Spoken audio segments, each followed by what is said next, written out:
अस्सलामुअलैकुम। 2024 जून का बजट आ चुका है और इस बजट पर हुकूमत ने नए मोटरसाइकिल और नई गाड़ियों पर जो जो टैक्स लगाए हैं उसकी अपडेट मैं आपके साथ शेयर करने वाला हूं। तो सबसे पहले आ जाते हैं मोटरसाइकिल पर। तो मोटरसाइकिल की हुकूमत ने जो रजिस्ट्रेशन फीस है वो फिक्स 1500 कर दी है। जिस मर्जी कंपनी का मोटरसाइकिल हो और जिस मर्जी सीसी का हो, चाहे वो 70 सीसी का हो या 125 हो या इससे बड़ा हो, हुकूमत ने फिक्स 1500 रुपए कर दिया है। तो उसके बाद आ जाती है 1000 सीसी गाड़ी। तो 1000 सीसी गाड़ी का पहले टोकन फीस थी 10,000 रुपए, अब उसको बढ़ाकर 15,000 रुपए कर दी है और उसकी रजिस्ट्रेशन फीस 20,000 कर दी है।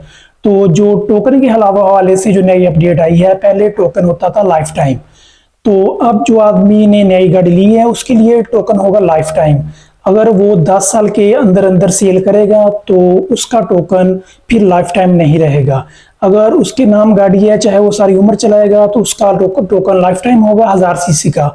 पहले ये 10,000 था, अब ये 15,000 कर दिया टोकन फीस। तो अगर वो 10 साल से पहले 3 साल इस्तेमाल करेगा गाड़ी, उसके बाद वो सेल कर देगा, तो 10 साल में से 3 साल का जो उसने टोकन पे किया होगा वो माइनस हो जाएगा। जो नया आदमी गाड़ी लेगा वो 7 साल का दोबारा टोकन पे करेगा, तो उसके बाद फिर वो उसका लाइफ टाइम टोकन बन जाएगा।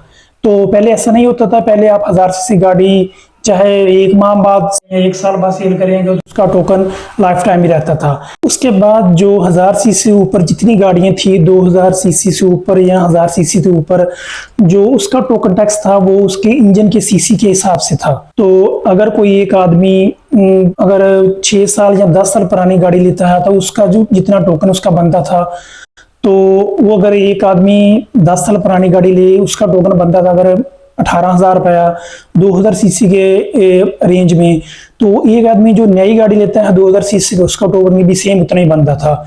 तो ये गरीब आदमी पर जुल्म था। तो अब उन्होंने ये गाड़ी की वैल्यू पर डिपेंड कर दिया है।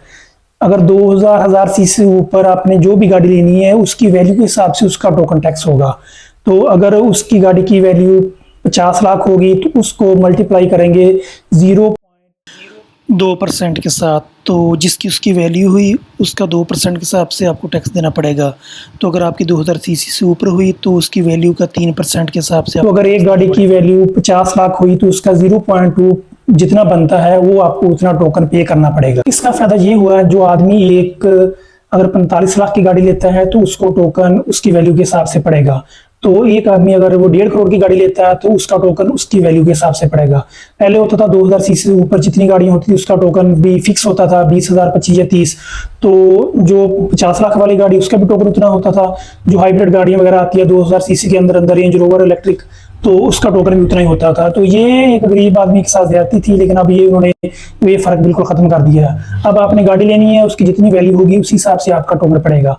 तो जो आदमी अगर यूज गाड़ी लेता है तो अगर उसकी वैल्यू ज्यादा हुई तो उसके वैल्यू के हिसाब से उसका टोकन पड़ेगा, अगर उसकी सीसी ज्यादा हुई तो उसकी सीसी के हिसाब से टोकन पड़ेगा।